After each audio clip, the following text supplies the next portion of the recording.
주안의 만나 5월 3일 화요일 묵상을 함께 나오도록 하겠습니다. 오늘 말씀은 룻기 2장 1절에서 13절 말씀으로요, 섭리의 원리라고 하는 제목으로 함께 묵상을 나오도록 하겠습니다. 오늘 본문은 하나님의 섭리 속에서 보아스가 룻을 만나는 장면을 이렇게 말씀을 하고 있습니다.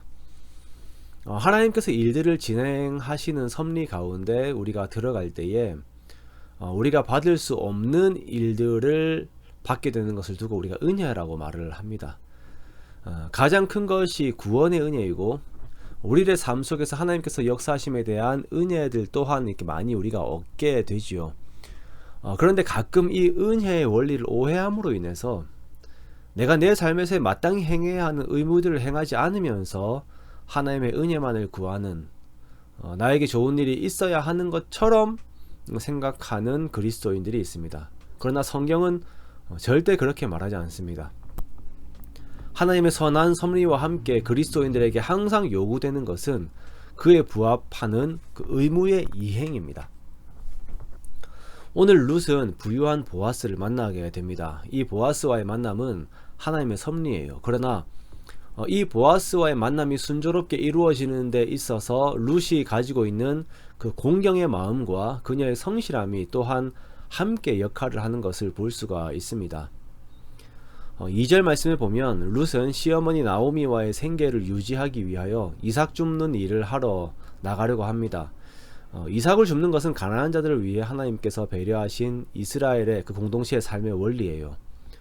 수확을 하다가 떨어진 이삭은 가난한 자들을 위해 줍지 않고 남겨두어야 합니다. 그리고 이 이삭을 줍는다라고 하는 것은 사회적으로는 그렇게 드러낼 만한 일은 아니죠. 게다가 이방 여인이 와서 이삭을 줍는 삶을 산다는 것은 더욱 어려운 일입니다만, 룻은 그 일을 성실하게 하면서 생계를 꾸려갑니다.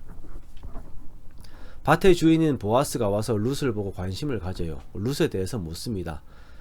그러자 룻에 대한 정보가 사환을 통해서 보아스에게 전달이 되는데요. 나오미와 함께 모압 지방에서 온 모압 소녀인데 이삭 줍는 일을 청하였고 아침부터 와서 일을 하는데 잠시 집에서 쉰 것 외에 지금까지 일을 하고 있습니다 라고 전달을 하지요. 룻에 대해 보고된 내용은 시어머니를 공경하는 그녀의 마음과 또한 그녀의 성실함입니다. 이러한 그녀의 성품과 기질은 보아스의 마음을 움직이며 보아스의 은혜를 입게 합니다. 그리고 이러한 일들은 결국 이들을 통하여 하나님의 구원의 뜻을 이루게 하지요. 오늘날 기독교가 이 땅에서 힘을 발휘하지 못하는 이유는 룻과 같은 삶의 태도가 없기 때문입니다. 사라졌어요. 룻이 보여준 사랑의 내용은 자기 자신보다 타인을, 자신의 시어머니를 더욱 사랑한 그 사랑과 헌신입니다. 자신의 수고가 있었고, 자신의 힘듦이 있었고, 자신의 땀이 있었죠. 그것에 더하여서 하나님께서 그녀에게 은혜를 베푸십니다. 그런데 우리들은 하나님의 은혜는 간구합니다만, 우리가 살고 있는 물질 세계 속에서 나의 물질을 쓰고 나의 땀을 흘리고 내가 더욱 수고하고자 하는 그 사랑의 노력을 하지 않아요. 너무나도 이기적이에요. 그러다 보니까 그 안에서 사람의 마음이 움직여지는 것이 너무나도 힘들고 하나님의 뜻이 이루어지는 것이 너무나도 힘들게 됩니다.